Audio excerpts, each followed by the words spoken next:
Hey, it's Alora again, and this is the start of part 2 of my massive August book haul. So, if you didn't watch part 1, I have 33 books to haul from the month of August, which is a crazy large number of books.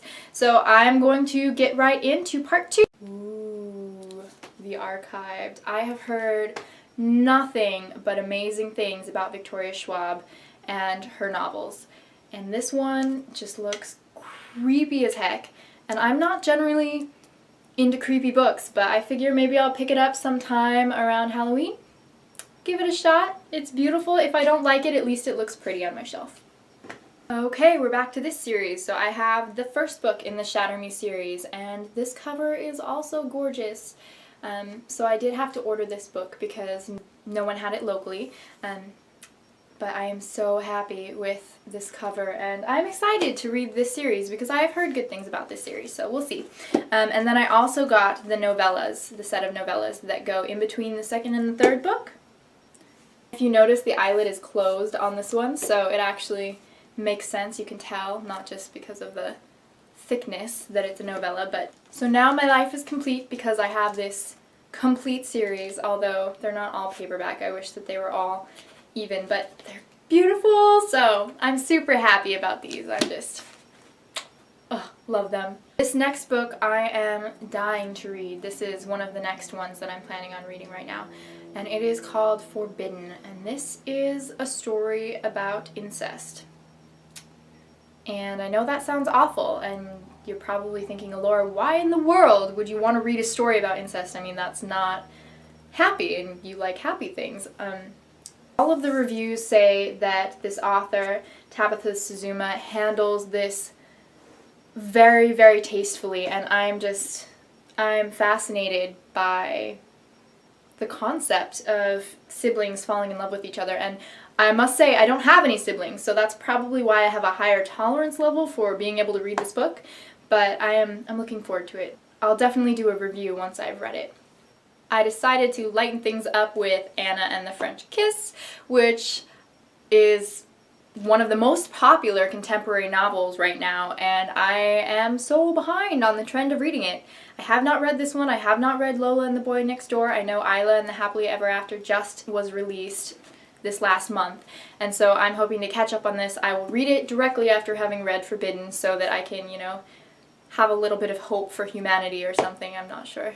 I'm really happy that I got this new updated cover because the original covers I'm not really a fan of, and now I will be able to have them all be the same. So with Isla and the Happily Ever After, it was only released with this newer cover, and so now once I buy them all, they'll be matching, which is awesome. Next is the third in the Grisha trilogy, Ruin and Rising, and I did read the first one. And I really did enjoy it. So this is a fantasy series set in Russia, and it wasn't overwhelmingly Russian, but it was definitely interesting. It was, I know I keep saying interesting, I need to come up with better words, but it was really fascinating. I really enjoyed the story, and I enjoyed the main character, and I enjoyed how they intermixed all the Russian culture with this story. So I'm excited to continue on with the series. Now I can just marathon the end of it. I'll read the second one, I'll read the third one, and it will be good. I had to pick up another Gayle Forman book, so I picked up Just One Day by Gayle Forman, and I did, like I said, I really enjoyed If I Stay. Her titles rhyme. Okay. Anyway, I am planning on reading Where She Went next, but I'm definitely looking forward to Just One Day. So this is about a girl who takes a trip to, I wanted to say Paris, but it might not be Paris. It's Europe somewhere. And she meets this boy, and he takes her on this whirlwind day across whatever city they're in, and I like that idea. It's very romantic comedy-ish, and I'm looking forward to reading this one.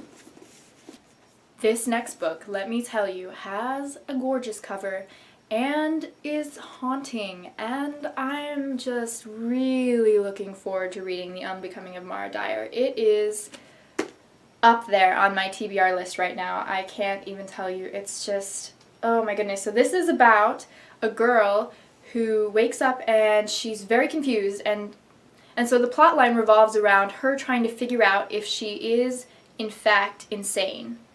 And this reminds me sort of Sucker Punch, which is a movie that I actually really enjoyed. And there are some other insane asylum movies which, oh man, don't ever get yourself into an insane asylum. It just, creepy, creepy, creepy. And so this will probably be another Halloween book for me. I also picked up The Duff, which I've been wanting to read for several years now. And this is called The Designated Ugly Fat Friend. Written by Cody Keplinger, and she wrote this book when she was 18, I believe, and I am no longer even 18, so she was younger than me. Way to go, Cody Keplinger.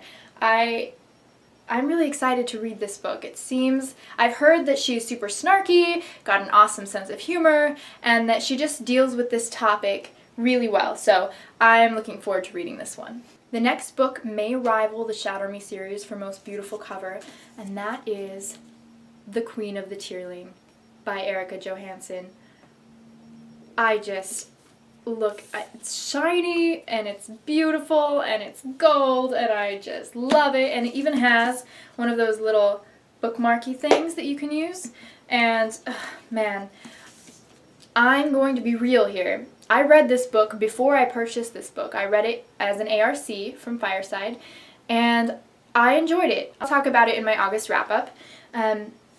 But I saw this book when I was in Costco, and I feel so embarrassed to admit that I purchased a book from Costco because, yeah, that's bad, but I was getting fruit, and I walked by the books, which I should never do. Like, I'm gonna force myself next time I go to Costco. Don't walk by the books, Laura, because you're gonna buy one. And I saw this book, and I was like, oh, the cover is so beautiful and I want to own it in my life. So I bought this book even though I've already read it, just because I think the cover is beautiful. I might have a problem, just a little bit, with overbuying books. Where She Went by Gayle Forman, which is the sequel to If I Stay. I wanted to read the book before I watched the movie, and then I wanted to watch the movie, and then I wanted to read the sequel. Because when I watched the movie, I didn't want to know what was going to happen in the sequel because I didn't want it to change my feelings on the story, the first story. So this novel is, like I said, the sequel to If I Stay, and I guess it's written from Adam's perspective. So Adam is Mia's boyfriend in If I Stay, and Gayle Forman is really known for doing this. She will write the first book from the female perspective and then the second book from the male perspective of the romantic interest. And I think that that's really cool. Let's see how she deals with this. I guess that this book picks up a couple of years after If I Stay ends. I don't know. A lot of times I have a hard time with female authors writing from male perspectives. And I know that that sounds like I'm gender stereotyping because I am. But females write very distinctly, and so I usually have a hard time believing that it's a male point of view when I read female authors writing from a male point of view. So we'll see. We'll see what I think about this one, and I'll let you know. These next 4 books I bought at once. So the first one is The Future of Us by Jay Asher and Caroline Mackler.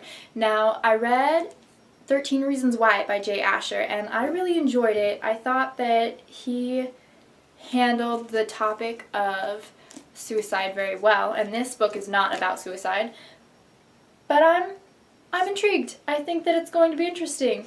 The cover is really cool. It's written out of little zeros and ones like a computer, so that'll be fun. We'll see if I like it.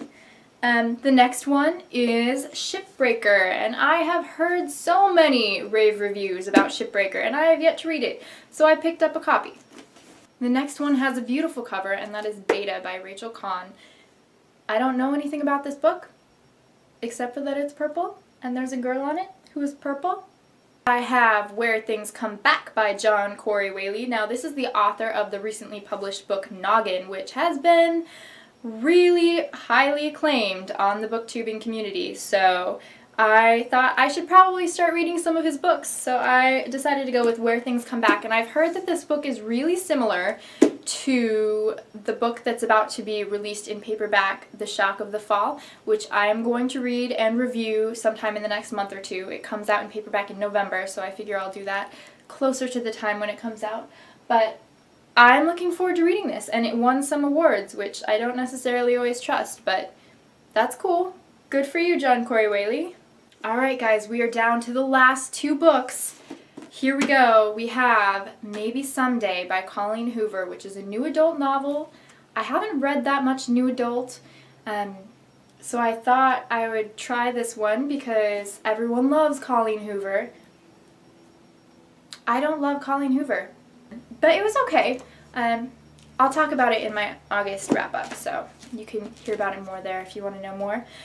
Lastly, I bought This Star Won't Go Out, written by Esther Earle, and the reason why I bought this book is because this is the girl that John Green knew who had cancer, who sort of inspired The Fault in Our Stars, sort of didn't inspire it. It's kind of confusing, but I thought I want to read her book, so I picked that up. This is a massive book. This is like a weapon. I'm about halfway through it. I just started. It's okay. The cool thing about it is that it has lots of pictures in it, and so this is like her journal entries and stories of her life and pictures and everything. This girl, the 16-year-old who died of cancer. Anyway, I'll finish it and see how it is and let you know. Well guys, that is it. That was my 33 book haul for the month of August, which comes out to more than 1 book a day. I can tell you right up front, I did not read more than 1 book a day in the month of August, so I definitely accumulated books in the month of August, but that's okay. I figure I'll look at it like I'm a collector, and I'm sort of accumulating books when I can, because, you know, now that I'm in college, I have a limited financial situation for purchasing 33 books per month. That's probably not going to be happening every month, so I figure I'll set myself up for a couple months in advance. Alright guys, well that is it. Thank you so much for watching my August book haul. Stay happy, stay healthy. I'll see you next time. Bye!